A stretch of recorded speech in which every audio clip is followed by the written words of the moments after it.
I mentioned dad guilt. Oh, my life.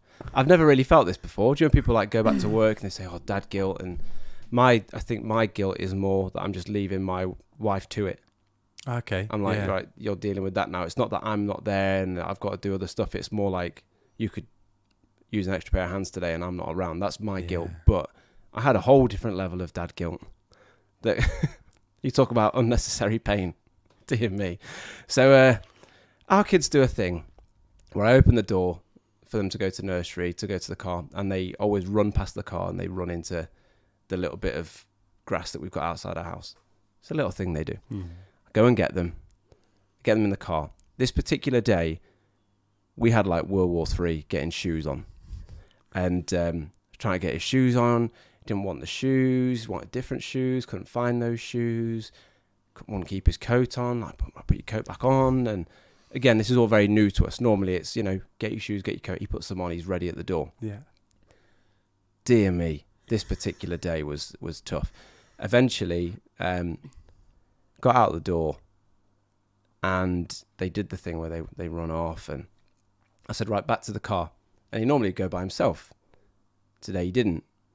So I had my daughter in one arm and I had him in the other.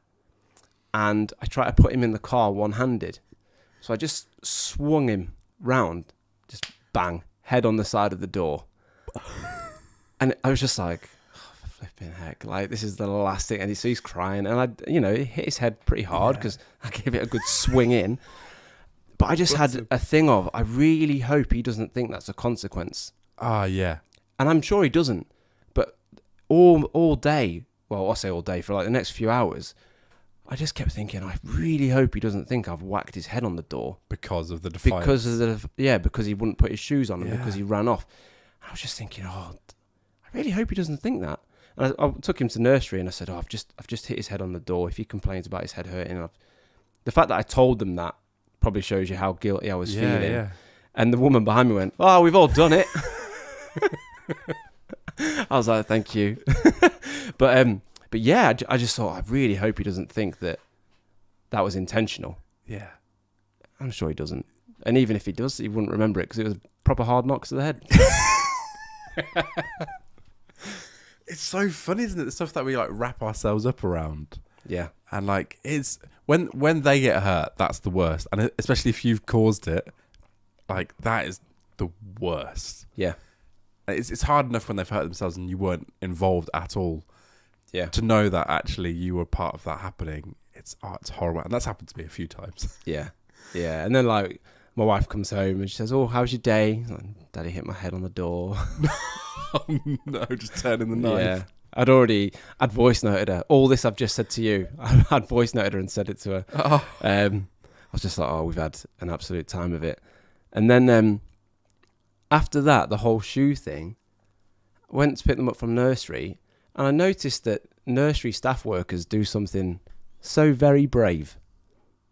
And I thought, that's just showing off. What's this? They bring the children to the door and put their shoes on at the door. So the woman carried my daughter through, sat her down, put her shoes, put her coat on, and they just do it. They just sit there and let them do it. I'm thinking, how are you doing that?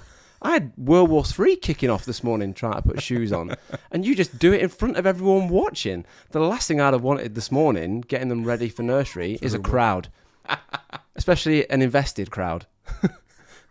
But you just come out and do it in front of the parents, like, yeah, look how easy this is. I'm just thinking, dear me, that's brave. That's so good. It's something about the environment, though, isn't it, as well? That they created nurseries, and I'm convinced it is. Looking at my daughter, thinking, you sit still like that for me tomorrow morning. I know you can do it now. So yeah, that was. I know that was a big old moan to kick off the episode, but that's where I'm at, and that's how I'm feeling. It's so true though as well. It's like so many people have those bits of guilt for like really small things. Like, Yeah, like it's gonna probably would have forgotten it. Like, yeah, and it'd be one of those things that, or it just happens. It just happens, and he won't carry it. But I think we overanalyze everything, don't we? And just get stuck in our head. But at the end of the day, like the things that he'll remember, the consistent things over time. Yeah. Hopefully not the time you whacked him his head off the door. No, I hope defiant. He's currently rocking a black eye, his first black eye, which You've had a good week. no, oh, it all happened. So yesterday, he fell down the bottom 2 steps, got to the bottom of the stairs, and he slipped, and he hit his face on the step. So he had a bit of carpet burn on his eye. This was, I don't know what time, probably about 11.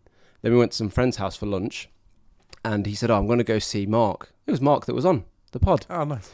We were at their house. He said, "I'm going to see Mark," and he fell off the chair getting down, and I was on the other side of the room thinking, he's just fallen again. And then as he was walking around to see Mark, he walked into the corner of the table on the eye that he'd hurt. Oh. So now he's got a bit of carpet bless burn him. on the outside of his eye and a bit of a black eye on the inside, where he just walked into the table. Dear me.